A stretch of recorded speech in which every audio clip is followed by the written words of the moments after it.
Hey gamers, today I'm making 72 hotels.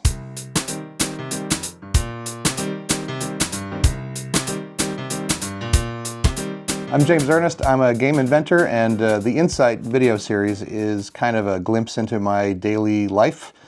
Today I'm making prototype pieces for a game called Cold Comfort. I'm trying to upgrade the hotel pieces, which have been too small and too thin for too long. Cold Comfort is a game about building hotels and running hotels in the Yukon Gold Rush. The dice in the game are your customers, and there are little square hotels that those customers go into. The hotel is just a platform with a die value on it, a little place for dice to sit, and this little thin baby is the one I've been using for about the last year. Today I've decided to try to upgrade these pieces, so let's do that. So to get both the perfect player color on the piece and the picture of the dice pips, I've decided to take a blank and wrap it with a label. I can print the labels and wrap them over the blank, and then I can have exactly the color and the art that I want. And that's easier than using paint or some other method. I kind of don't want to use corrugated for this job because I think it's going to crush when I cut it.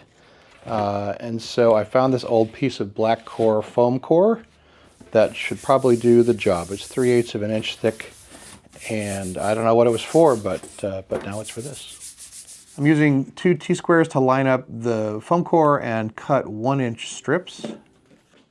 I made sure to put a fresh blade in my box knife because foam core is notoriously hard on blades.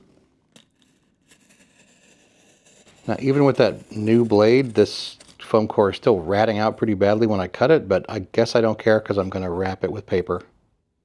So I'm using a ruler to put notches in the strip, and then I'm marking it with a pencil. This actually felt quicker than trying to use a T-square and a ruler all at the same time. And I'm making these final cuts by eye because lining up something this small with a T-square is just almost not worth it.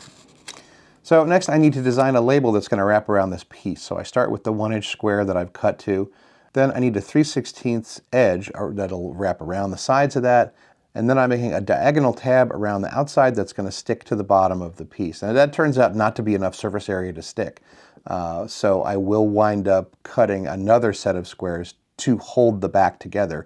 And that means that the pieces are labeled with a die face on both sides, and that's actually fine. It makes them easier to use. The notches in this label help me line up the blank. So I put the label face down on the table, I find the notches and I line them up with the squares, and then I can fold the edges of the label around to the back. And now here's the final product. It's slightly bigger. It's a little bigger than 1-inch square. It's got a die face on both sides. And it's got a little bit of height so you can tell what color it is even from the side. It does take up a little more space in the box, and I have to make my cards bigger to match these new tiles, but that's a step in the right direction. You can learn more about Cold Comfort. It's still in development at Crab Fragment Labs as of this taping, and still changing quite a bit. I'll make another video about that when the rules settle down. In the meantime, I'm James Ernest. Thanks for watching, and I'll see you at the table.